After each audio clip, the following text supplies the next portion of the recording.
Hi, and welcome to CyberUp's presentation on cyber ethics.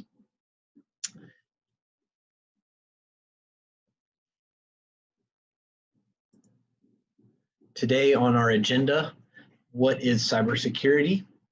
What are ethics? What is cyber ethics? What is morality? What is netiquette? The 10 commandments of cyber ethics, some helpful tips and tricks for students, especially when dealing with cyberbullying, and the Interland game by Google to finish us off. So what is cybersecurity?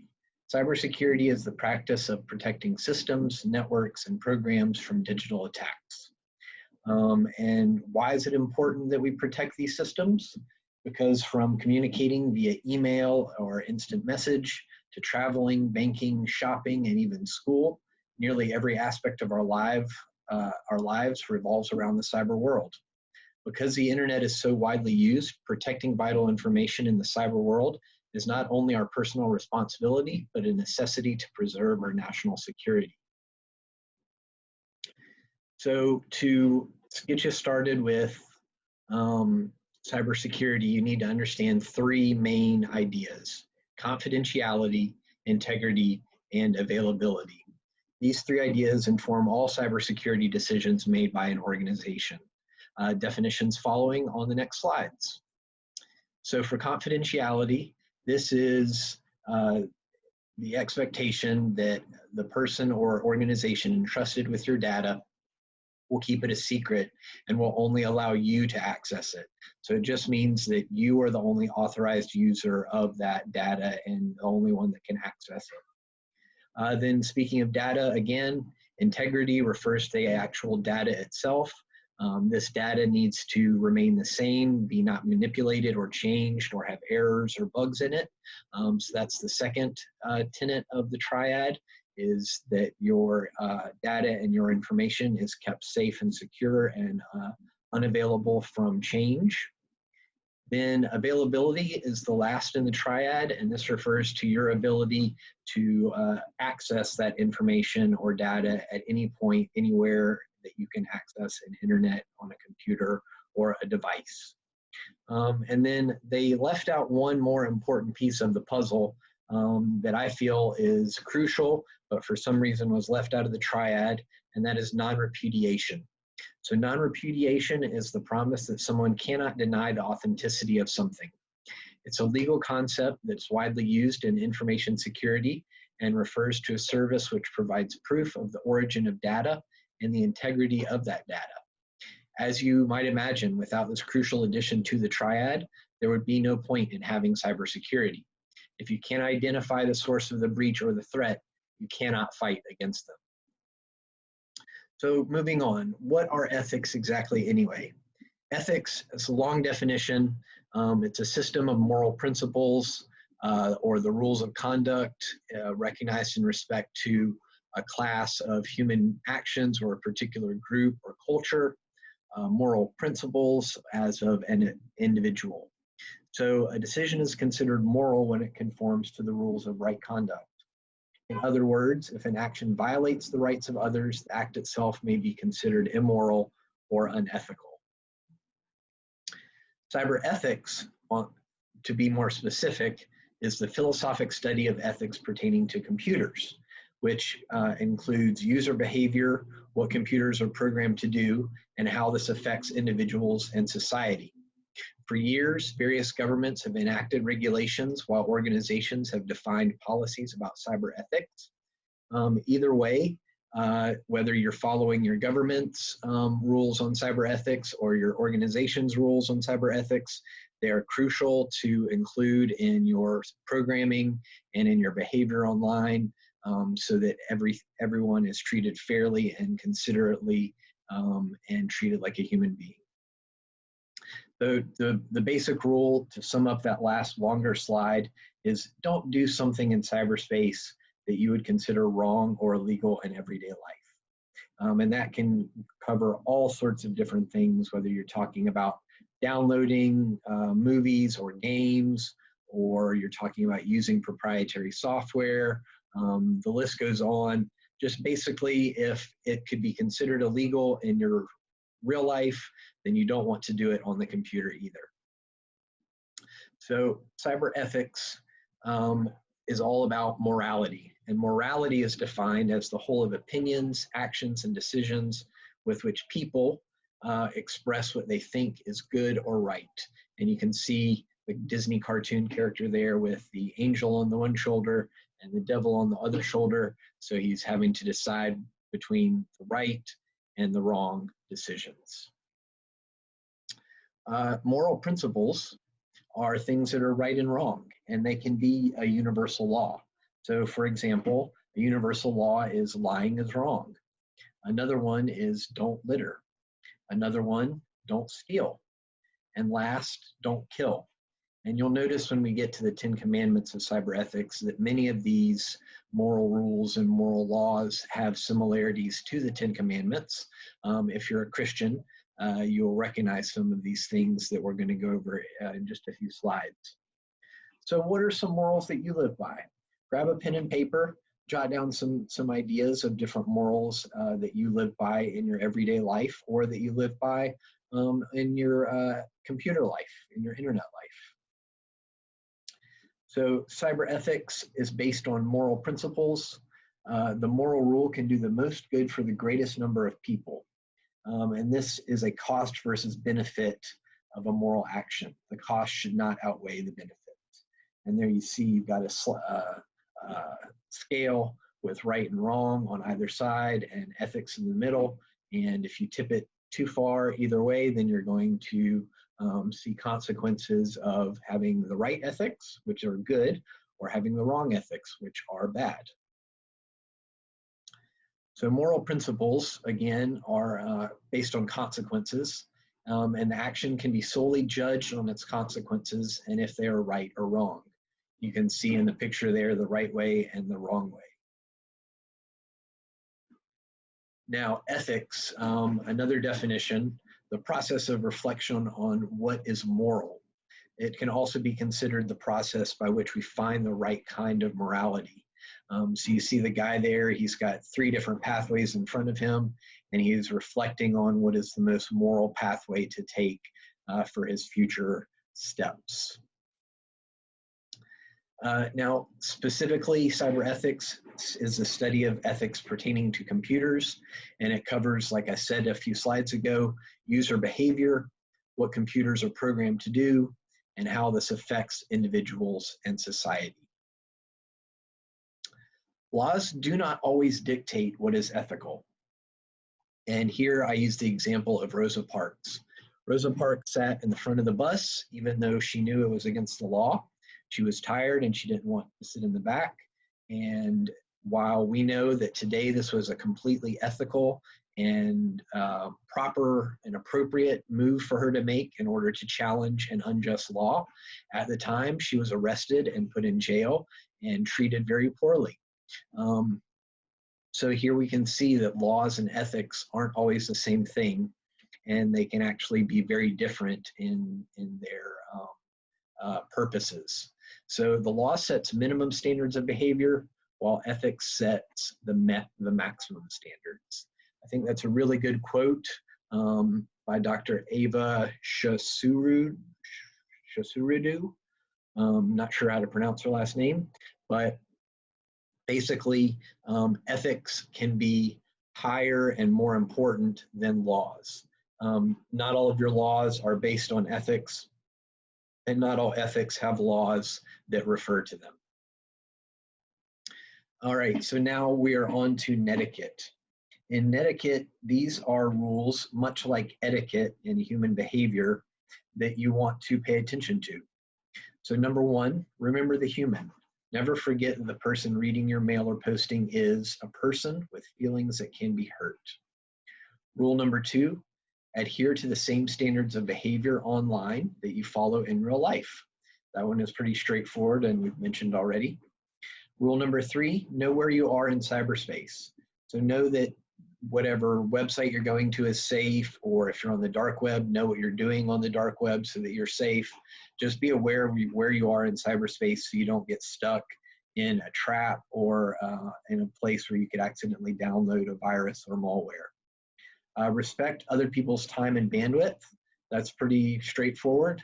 Don't bother people if you don't need to bother them. Number 5 is kind of poorly worded. It says make yourself look good online. You don't want to make yourself just look good online. You actually want to be a good person online. So making yourself look good is great, but actually following through and being that good person is even better. Number 6, if you have expert knowledge, share it. So there's many people that go on YouTube and other video posting sites and do tutorials and give information about different internet tools and softwares. If you have expert knowledge like that, please share it because it can help all of us out. Then number 7, help keep flame wars under control. So this has to do with when you get into an argument on social media with someone or on Reddit or whatever platform you might be using. Don't exacerbate that problem by continuing to fight with the person online. You're probably not going to get anywhere. That person's mind is probably already made up. Whatever you're saying is probably falling on deaf ears. So just let it go. Stick to your guns. Say what you mean to say and mean what you say when you say it, and let everybody else do their own thing. And that leads us to number 8, respect other people's privacy. If you are have the ability to get into someone's computer or someone's device and steal their ability to have privacy, then that's bad. So you want to not use anybody else's stuff, whether that's intellectual property or devices or computers or whatever it might be. Respect people's privacy. Number 9, don't abuse your power. If you have power over someone, whether you're a teacher or a manager or if you are a parent, don't abuse your power over that other person. I think this one is pretty straightforward and pretty easy to understand. Then last, be forgiving of other people's mistakes. I have a personal example that can perfectly illustrate this. I accidentally downloaded and ran a malware on my computer for work. And instead of my boss getting mad at me and making a big deal out of it, they just closed me out of all of the different social media and software accounts and email accounts and everything like that. And they took me off of the privilege list, the access list for those things, so that the hacker that was in my computer could not get into any of our work. And they were very forgiving of me. They told me just to go down to the office, grab another computer, leave my computer there, and we'll try to get somebody to work on it. So that's just a perfect example of being forgiving of other people's mistakes. So here is another question for you. Grab your pen and paper. What are some ethics that you find important in your life?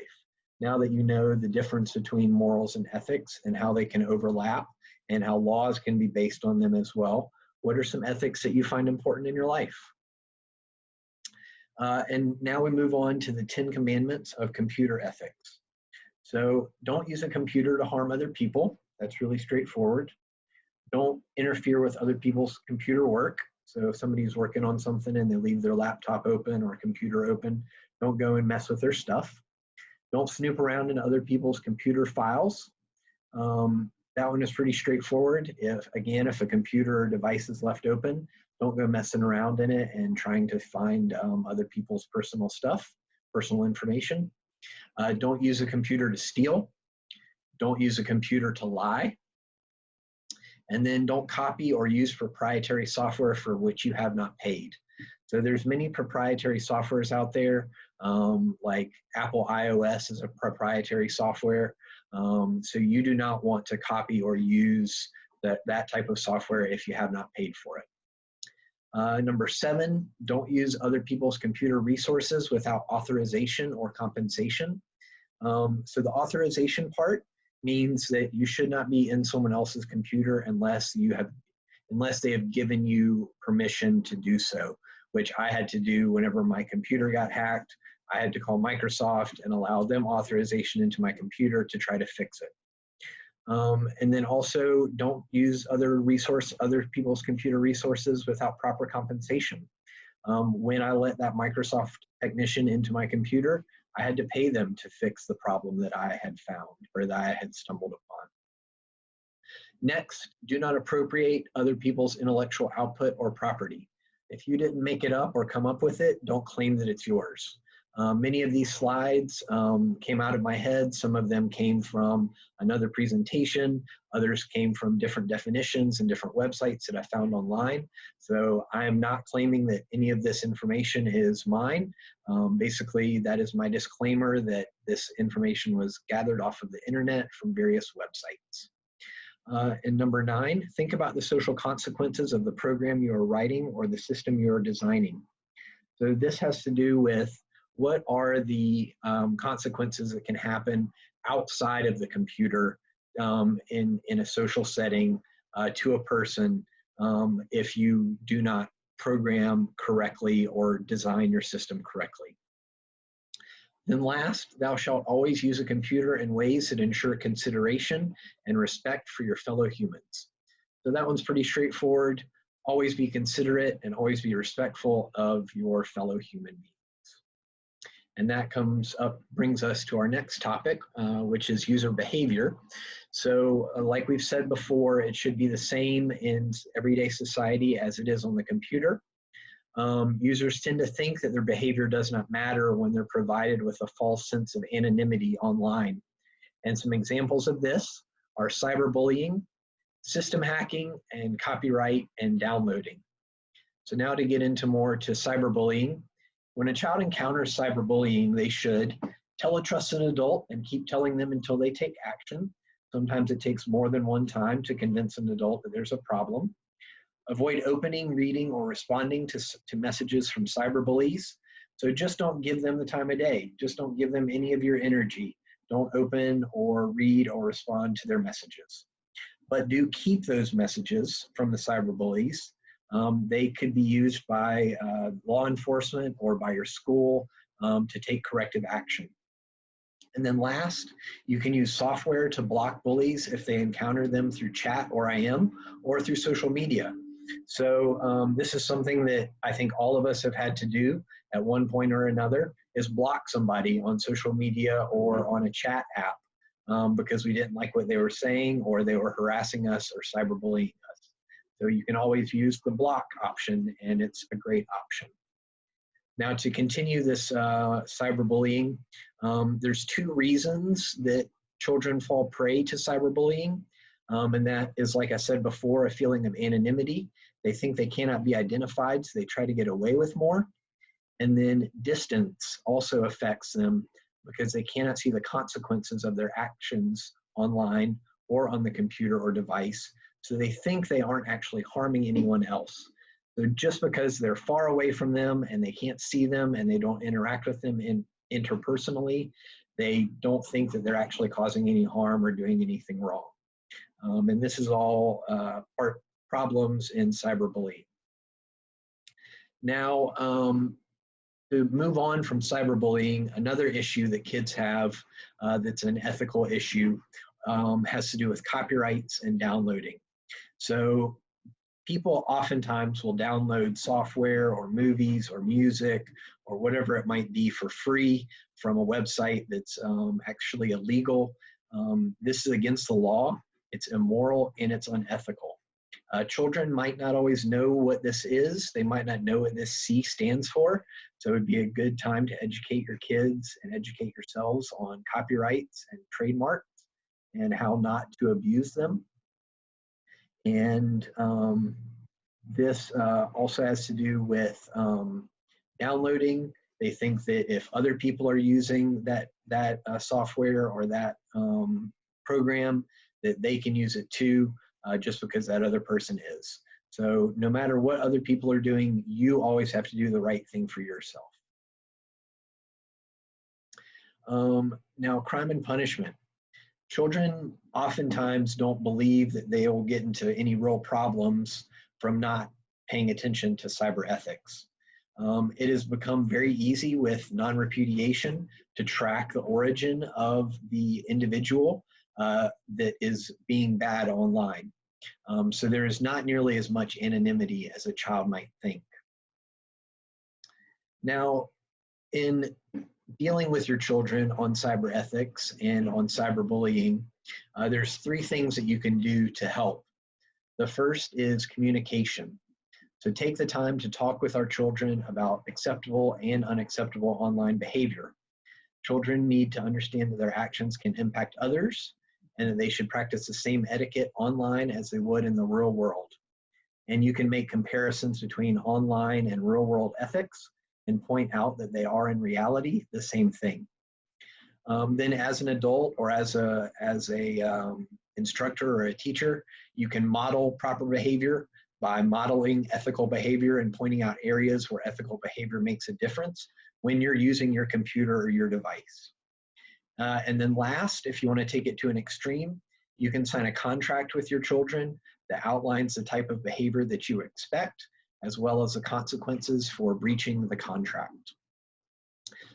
This one is a little bit extreme. It's probably not necessary in all cases, but if you do have a kid that continually is cyberbullying or continually downloading improper, illegal stuff, then you might want to go down this pathway.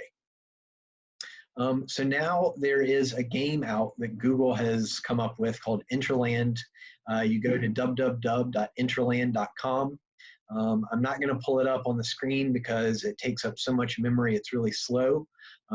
If you're in an older computer lab, it's not going to probably work very well on those computers if everybody's trying to use it at the same time.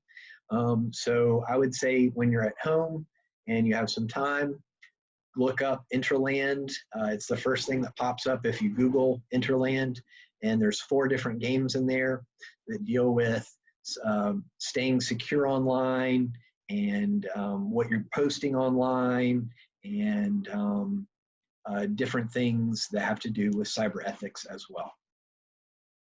So thank you today for joining me for this cyber ethics presentation. I appreciate you joining me, and if you have any questions, then you can feel free to email me. My email is mike@wecyberup.org. Again, thank you very much.